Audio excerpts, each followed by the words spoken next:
तो आज बात करते हैं एक ऐसी कहानी की जहां सही और गलत के बीच की लकीर धुंधली पड़ जाती है। कहानी का नाम है लालच की कीमत।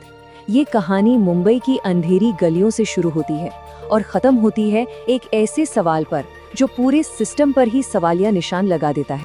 कहानी का हीरो है अर्जुन वर्मा या विलन।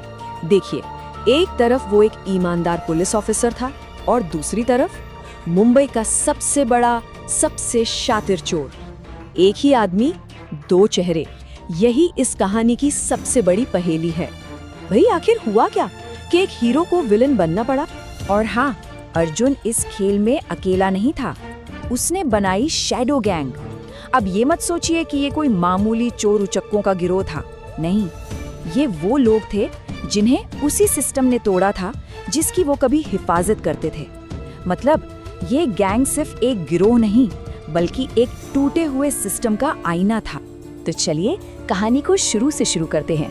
देखते हैं कि कैसे एक ईमानदार ऑफिसर के गिरने से शैडो गैंग पैदा हुई। ये है अर्जुन वर्मा, शांत सा चेहरा, लेकिन इस चेहरे के पीछे एक जबरदस्त दिमाग है और एक बहुत ही गहरा जख्म। देखिए, वो सिस्टम की रग रग से वाकिफ था और यही उसका सबसे बड़ा हथियार बना, खासकर तब जब उसी सिस्टम ने उसे धोखा दिया। अब अपनी मौजूदगी का ऐलान करने के लिए शैडो गैंग ने एक ऐसा निशाना चुना जिसने सबके होश उड़ा दिए। Bank of diamonds.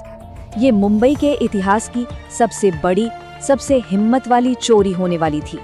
और ऐसे बड़े काम के लिए टीम भी तो बड़ी चाहिए थी, है ना? तो अर्जुन ने बनाई एक ड्रीम टीम। राज, टेक्नोलॉजी का जादूगर।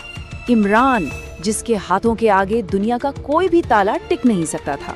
और सोनिया, जो बैंक के अंदर उनकी अपनी जासूस थी। मतलब एक परफेक्ट टीम एक परफेक्ट प्लान के लिए तैयार थी। प्लान एकदम सिंपल था, बस 3 स्टेप्स। स्टेप 1, बैंक की हाई टेक सिक्योरिटी को तोड़ो।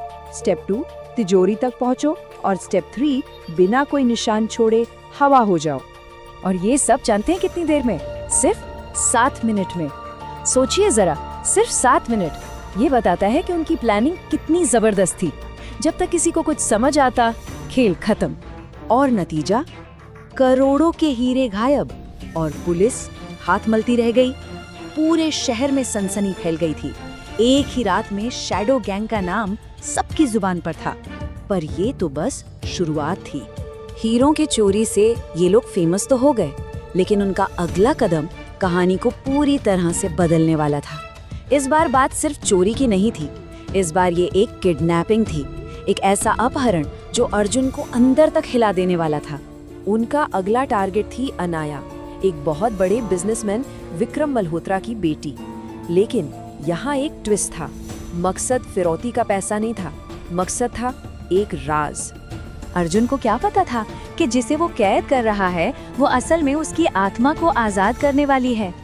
अनाया डरी नहीं, बिल्कुल नहीं।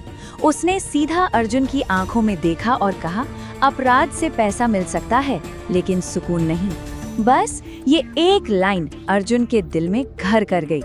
अनाया के उन शब्दों ने अर्जुन के अंदर एक जंग छेड़ दी थी, उसके जमीर की जंग। और बाहर पुलिस का घेरा भी तंग होता जा रहा था।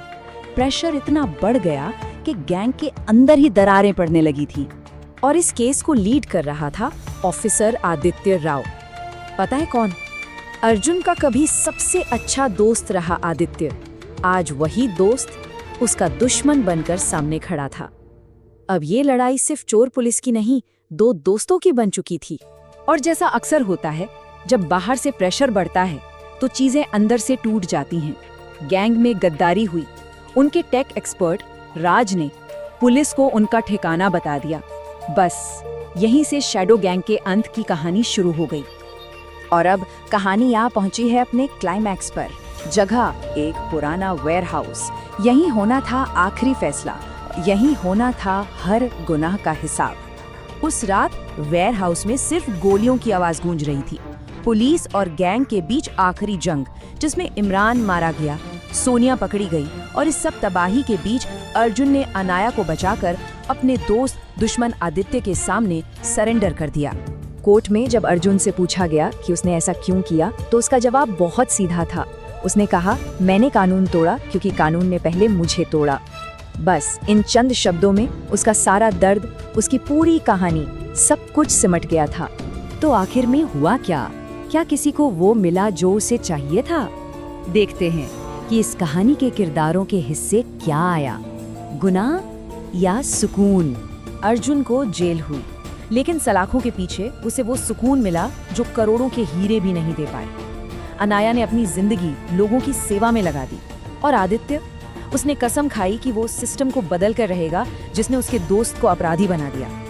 और ये कहानी हमें एक बहुत ही मुश्किल सवाल के साथ छोड़ जाती है कि अगर सिस्टम ही किसी को तोड़ने पर मजबूर कर दे, तो क्या कानून तोड़ने वाला ही अकेला गुनहगार है?